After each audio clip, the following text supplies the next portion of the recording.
everyone, and welcome to day 2 of the Rising Matriarch kind of celebration launch. And look at these amazing women. I've kept them up on screen before I pull them in backstage. Look at this, it's divine, and you're going to get to know each and every one of them today.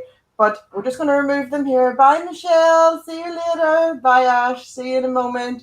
Bye, Rachel. And bye, Carida. I said it right. Wonderful. So, Laura, we're here again for day 2. How fabulous to get to know four new amazing authors. Good morning. And yeah, thanks for having us back here again. The energy in this room this morning is super giggly and exciting. So I'm very excited to see what we can pull from these delicious women and what we can learn about them and about each other. I love getting to know the authors in these books. It's just a very special thing that we do. And so we're not going to wait around. We're just going to pull Ash up. So Ash, come and join us. Hello. Hi. Thank you so much for having me. So Ash, share with us the name of your chapter. Can you hear me? It did get a little bit choppy, but I'm going to guess what you invited me to say. And yes, my name is Ash, and I am the writer of the chapter called The Art of Devotion. And really, it's simply a sharing of my practice, the practice that I have found that's allowed me to come home to the fullness of me as a woman in all aspects, all parts. Beautiful. Beautiful. And you spoke at the launch and just captivated us all, I must admit, with your energy. So it's beautiful. But Ash, can we ask, what have you learned about yourself during the process of writing your story? You know what? I'm all about collecting evidence that is results-based, that gives me the things that I want in life.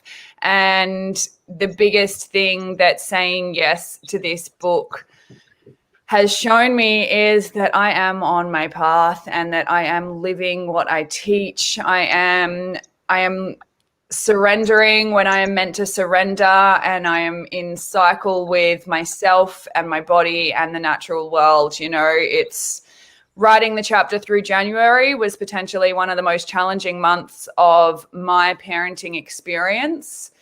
And what I teach is this practice of devotion. And I literally sat down in 3 sessions and wrote in channel. And, you know, people say to me, what did you write? And I'm like, read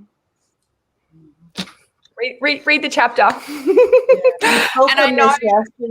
We spoke on this yesterday about how you just write in that flow and surrender it, and that's what you're supposed to write. Didn't we?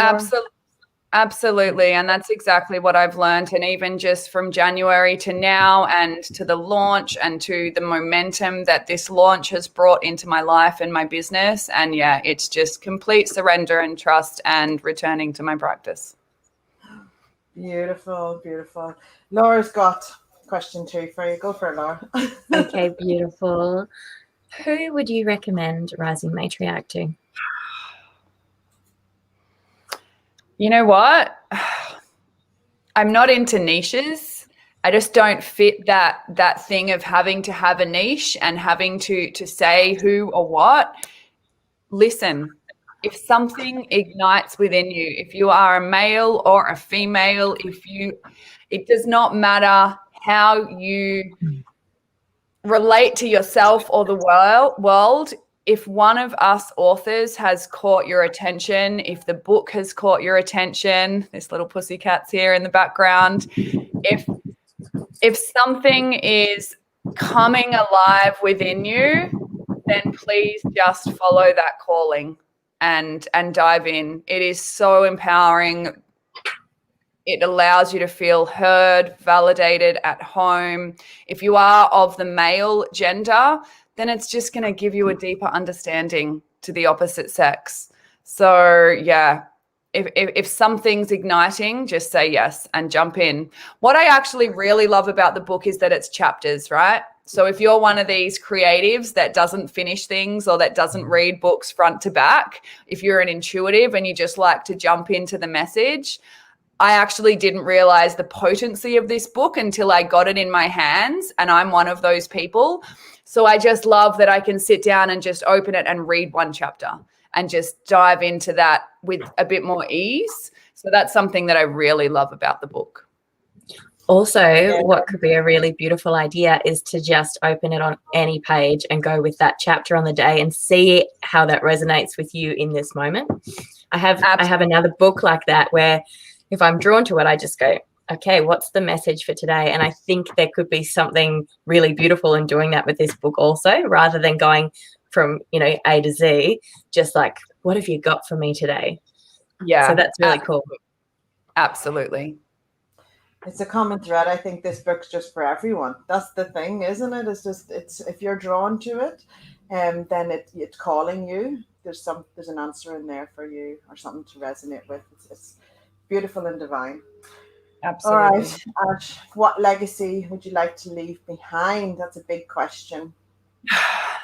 Yeah, and I always try and feel into the answers, and then I also always just trust as to what comes through in the moment. That is my practice, and as I was thinking about this question earlier, it just keeps coming back to the chapter of the title as well, which is just finding the art of devotion.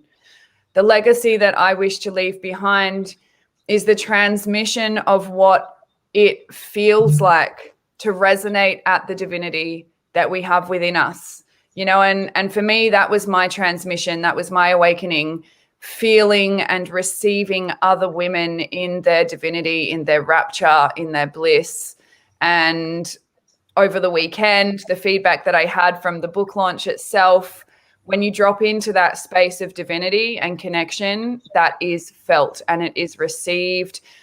And this is how we infiltrate others at a collective consciousness level, not on a physical level where we have resistances and boundaries and excuses and all of our humanness. And so the legacy that I wish to leave behind is to continually to come back to the divinity that I know is within me, so that others can feel and reach that within them. Wow, and I have to say, on the launch night, like, it was such, it was all loud, there was music, and it was high vibe, and then all of a sudden Ash came in to speak and just brought us all straight back into our center, just back into that space to reconnect with that, and it was just like, wow, that actually really worked. It was amazing. Energy in the room was just like, wow, wasn't it? It was just, it was just like, beautiful. wow. Well, this is, and just to really quickly finish, this is what connecting with the divine or source or whatever it is that you want to call it's about, because the human in me was standing there going, what am I doing? I'm not going to lead people through an embodiment practice in the middle of a pub while they've had drinks. And I was starting to question, and I was like, oh, am I going to read my chapter, or what am I going to do? And then when you get up there, you just breathe and you get into that channel and you share from that space, and it's what's needed. And that's what I love. And anyone who's watching this right now, that's the certainty that we have within us. So thank you for sharing that, Karen. And it is the feedback that I get a lot, and it is what keeps me doing what I'm doing and showing up. So yeah, thank you. It was such an honor. Absolutely. Thank you so much. Wonderful. Guys, how wonderful is it to get to know Ash? Thank you so much, Ash, for coming and sharing your energy with us. We're truly grateful. But bye for now. We will catch up again soon, I'm sure. Bye. Thank you. Isn't she wonderful? It's so lovely. Every woman in this book is just, you just want to get to know more of them. Yeah, 100%. It's like you just want to squeeze them and put them in your pocket. Oh, sorry, Karen, I pulled you up really fast there. It was like my Can you share with us, well, obviously we know your name now, but what the title of your chapter is, and then if you want to go into, tell us what you've learned about yourself during the process of writing your chapter. Yeah, so my chapter's called Lineage, and it's about a lot of things. So it's about our ancestral lines. It's about finding our inner authority. It's about being brought up in a system that sort of wraps us in this bubble of learning to stay small and still finding our own intuitive voice within that, I guess. And I've learned a ton of writing this chapter in all areas, a ton about myself. I've learned a lot about, obviously, the process of writing a book or a chapter in a book, but a lot of other things as well, and just about connections and life. So I guess I've learned that I'm a lot stronger than I knew. I've learned that there's more love and perception in every moment when we're brave enough to look. I've learned that life doesn't give us anything that we can't handle, and that it prepares us for everything that's to come as well. I knew all of that stuff intellectually, I guess, but in writing my story, there's been a deepening into actually embodying the knowledge of that. It's not just up here intellectually anymore. It's like, yeah, there's complete trust of this, and trust that if it's true for this part of my story, then it must be true for everywhere else as well, in my life and in everyone else's lives as well. And the other big key that I've learned is about the importance of sharing our stories as tools of acknowledging that we have this shared human experience. Particularly in reading through the other chapters and just seeing these common themes, even with the details being different.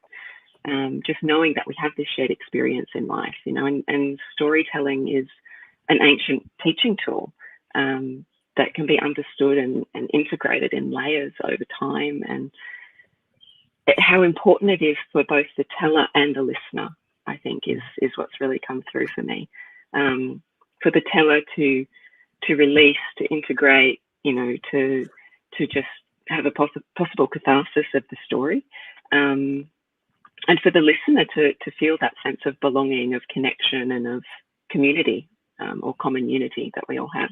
So that was longer than I thought. Absolutely. But isn't it, it's going back to, I know I'm from Ireland, and we grew up with people telling stories, and it was through love to help people, help people in their community if they're going through a tough time or had a challenge.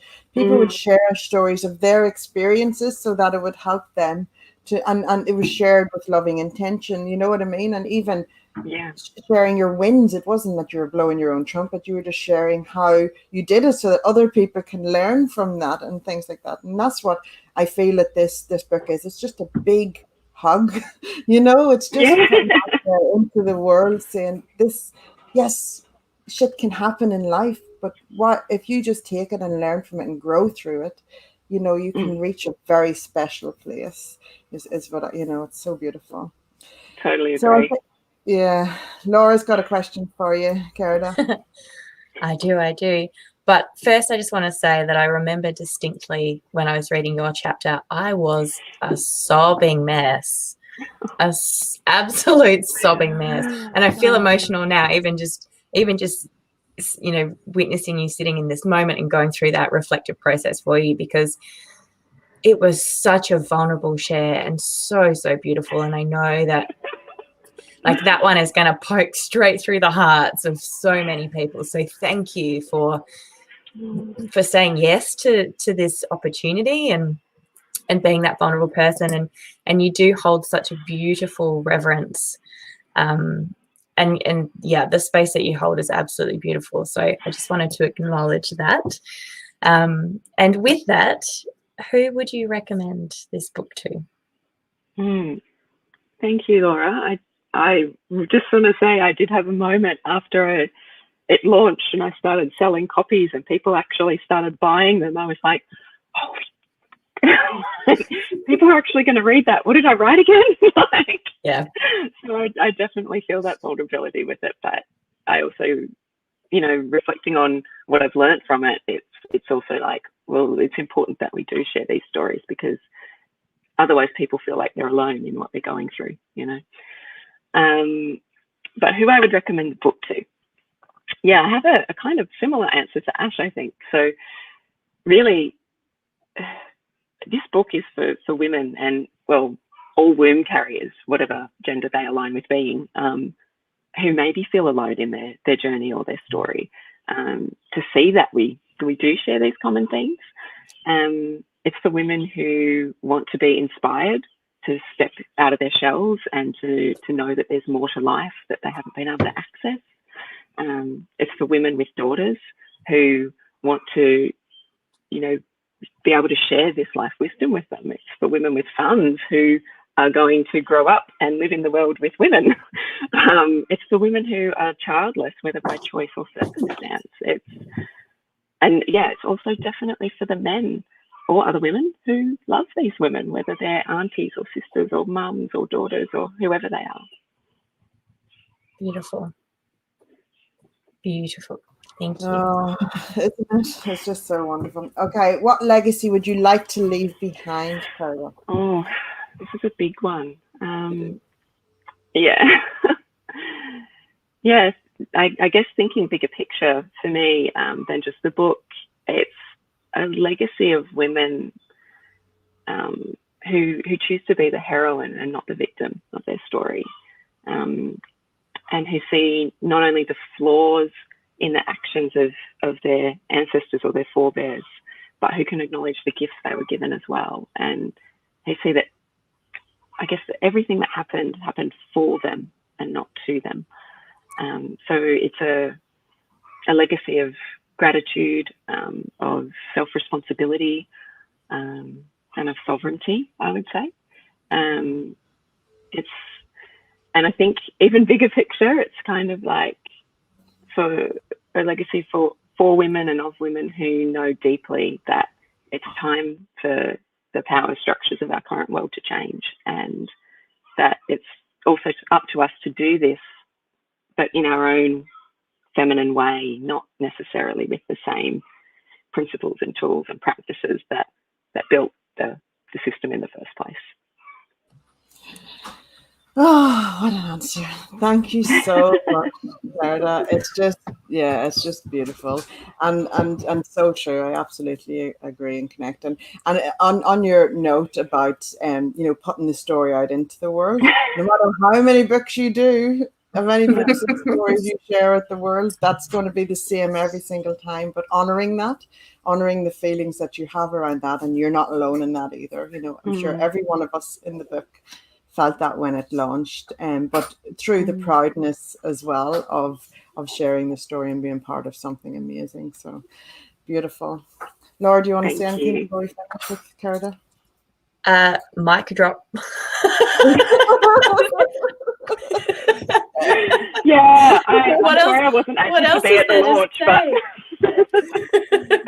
I really wanted to be at the launch and share that experience, but I wasn't able to be there because I was interstate. But yeah, it was, I get to share it here, which is great.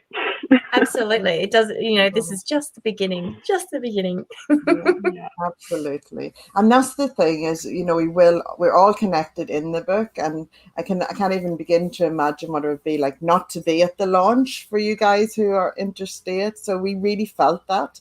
But we hope that you felt our love, and we felt your energy 100%. Yeah, and we'll get absolutely. together again. So, okay, thank you so much for joining us. Bye. Oh my goodness, I'm just going to keep smiling and then bring Michelle up. Come up, Michelle. Hello, Michelle. Hello. Thank you for joining us. So, Michelle, we're going to get right into it. Can you share with us the name of your story, and also what have you learned about yourself during the process of writing it? My chapter is The Long Way Home, and what I have learned about myself is to actually get over myself.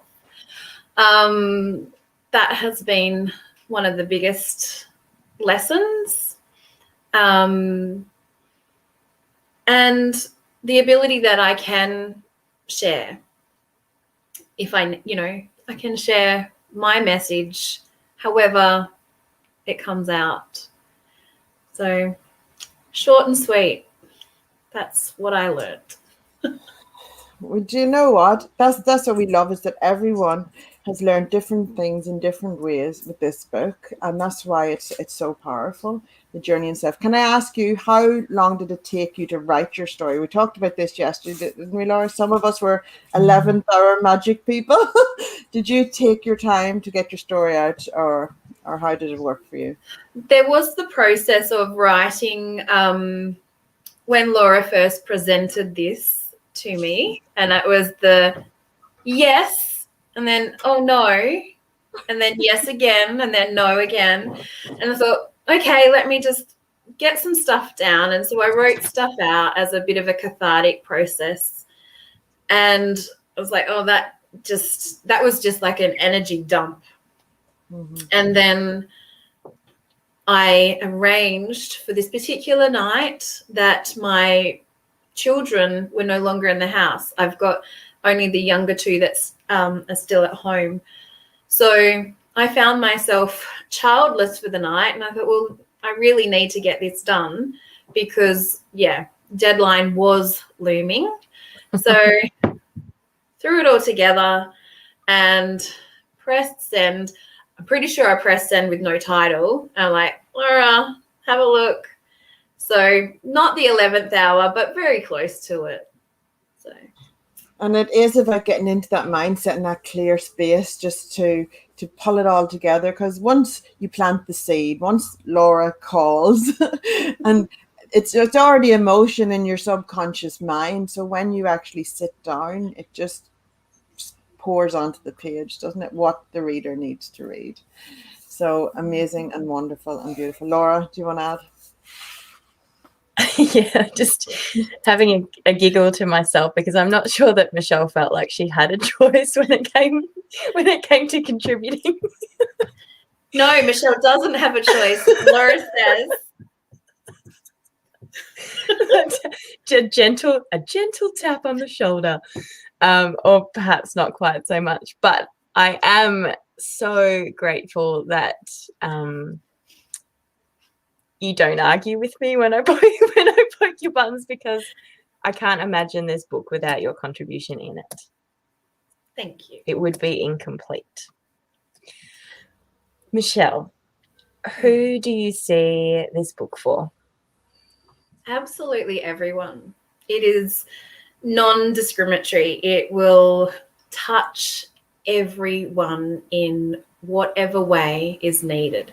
And I think, like has already been mentioned, that's the beauty of this book. It's going to impact and inspire everyone, regardless of the life that you have lived and the stories that you hold within you. You can pick this book up and there's going to be inspiration. There's going to be tears. There's going to be that deep healing that you weren't aware was needing to be done. So that's what I love about this book. And I've done the same thing. I've picked it up, opened a chapter, what's the message for me today? Because, and just even I'm excited about reading the bios. I've never been a bio reader as such, but now it's like, oh, I am, I'm sharing with these women this aspect of my life. I want to know a bit more about them. So, even just reading their bios has been that inspiration. And that obviously then leads you into going, well, what have you dripped onto this page then? What delicious magic is there? So it's, everyone, whatever you identify as, it's for you. Absolutely. It calls everyone in, doesn't it, Laura? Yeah, absolutely. And what I love as well is that, for the most part, for the majority of us, we appear like reasonably normal, well put together human beings. And then you realize as you flip through that everybody has a story and everybody has their own set of challenges that they've overcome or are overcoming. And it just deepens that connection, between us and then between everyone else, because you're not alone. And it's same but different. And it's so fascinating as you, I guess, get to scratch underneath the surface of these women and building community in that way and feeling the togetherness and the oneness and the not aloneness. we all have something to contribute here. We all have something to overcome. We all have something to share. Yeah. And Michelle, you spoke at the launch as well. Were you the last speaker, I think? Yes, Yeah. I was. Amazing. You're very inspiring. And I want to just, because we talked about this before we went live, but can you share with everybody what witch means, WITCH, because it's amazing. Yeah. So witch is weaving intentions through conscious hearts. And that's pretty much how I work. It is that, when you try to create or manifest and all of that, that is the buzzwords for the spiritual community. Often we aren't able to get that intention happening because there's blocks. And so this weaving intentions through conscious hearts is like a recipe as such, a way in which you can actually create that change that you're after by going into your heart and awakening your truth. Oh, magic. You're talking my talk. I'm all about weaving and intuitions and intention and all of that kind of stuff. I absolutely adore it. Have I asked you about the legacy? What legacy would you like to leave behind? Well, that's kind of a good segue, right? Because, my legacy that I would love to imprint out there into the world is the new paradigm witch, the one that actually awakens to the fact that it is within her, or him. We hold the power within ourselves. It is not in the crystal. It's not in the tarot cards. It's not in that divination tool. That's just an extension of your divine essence. And when you awaken to that truth and own yourself unapologetically, that is where you can start weaving that magic from. So, like I always say, there is a little witch in all of us. And this is my intention to share with the world, to awaken them to that power. So I can be the next Glenda. Absolutely. God, you're going to have so much fun with this. I can just see it, and you're going to have such an impact. That's the thing. You can just see it, can't you, Laura? Or already it's just happening. Yeah, and Karen, Michelle, and another contributor, Amanda. I'm not sure if she's coming in the next couple of days, and myself are actually running an Encode retreat in October, where Michelle will be bringing this magic, and I cannot wait.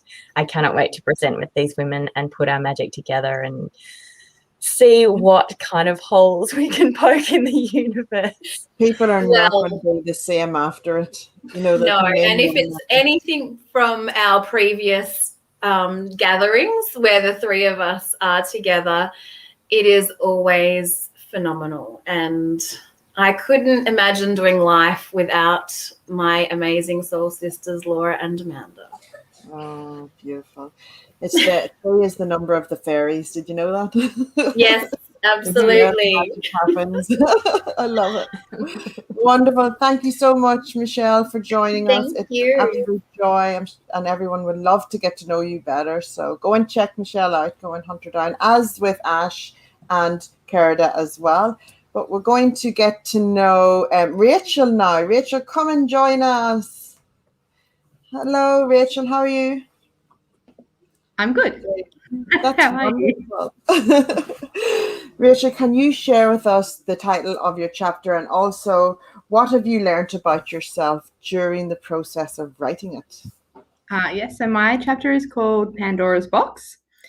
And I've been thinking about this since I watched everyone's interviews yesterday and over the course of this, because I feel like I learned so much while writing this chapter, but also so much leading up to saying yes to writing the chapter. I met Laura last year during lockdown online in like an online meditation. And we talked randomly then about writing something, and Laura was like, you should write a book, and you've got all these stories to tell. And I kept being like, oh yeah, yes. And then when this came up, she was like, you're going to do it. Yeah, you're going to do it.